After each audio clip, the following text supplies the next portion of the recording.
This week, we're finishing Hamlet.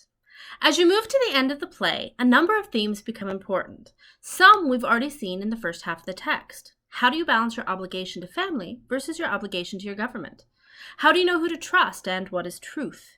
Can you, as Hamlet insists, be cruel only to be kind? Or does your impact outweigh your intent? All of these themes are still relevant in our world today, which is one of the reasons that Shakespeare is still one of the most performed writers hundreds of years after his death. Another aspect of the story that continues to compel audiences is the question of Hamlet himself. In Act 2, Scene 2, Hamlet lays out a plan to trick Claudius into revealing himself by pretending that he is mad. Hamlet's theory is that by behaving insane, people will speak freely in front of him and reveal their secrets. In pursuit of this, Hamlet frightens his mother, emotionally abuses his girlfriend, and mocks his college friends Rosencrantz and Guildenstern. As we near the end of the play, though, the question arises, is Hamlet still pretending? Shakespeare peppers Hamlet's soliloquies with descriptions of genuine depression and suicidal ideations.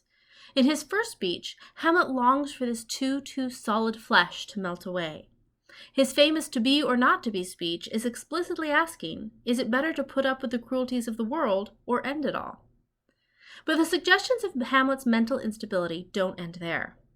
In Hamlet's witching time of night soliloquy, he's trying to talk himself out of killing his mother, and once he does confront her, he kills Polonius and, in what hardly seems to be the actions of a stable man, hides the body.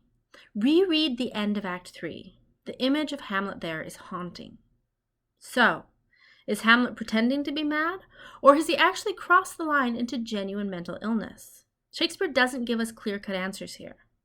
This idea is complicated even more by Ophelia's response to her father's death, which does seem genuine, and the Queen's explanation of the poor girl's eventual death. How does Ophelia's mental collapse compare to Hamlet's? Is Shakespeare giving us a foil for Hamlet, or a parallel? Is Ophelia's death accidental or suicide?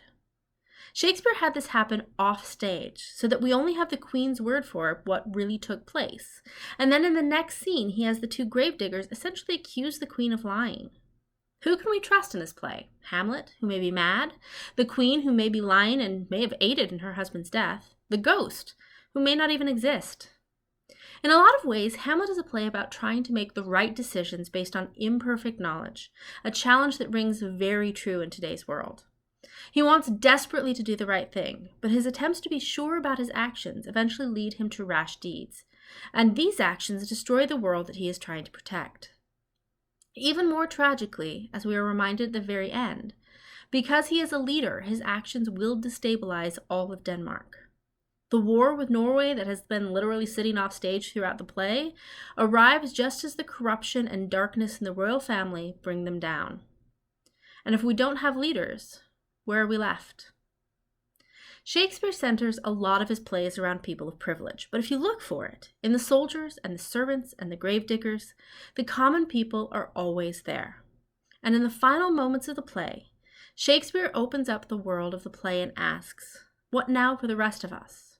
What happens when our leaders fail? As always this week, you have a discussion board. You only need to complete a journal entry on Hamlet once, so if you did it last week, you're off the hook. Also, writing project number 3 is posted, which must be about one of the plays we are reading, Antigone, Hamlet, A Doll's House, or A Raisin in the Sun. Whichever option you did not pick for projects 1 and 2, research analysis or creative, you must complete for number 3. Let me know if you have questions, and if not happy, then at least try for some thought-provoking reading this week.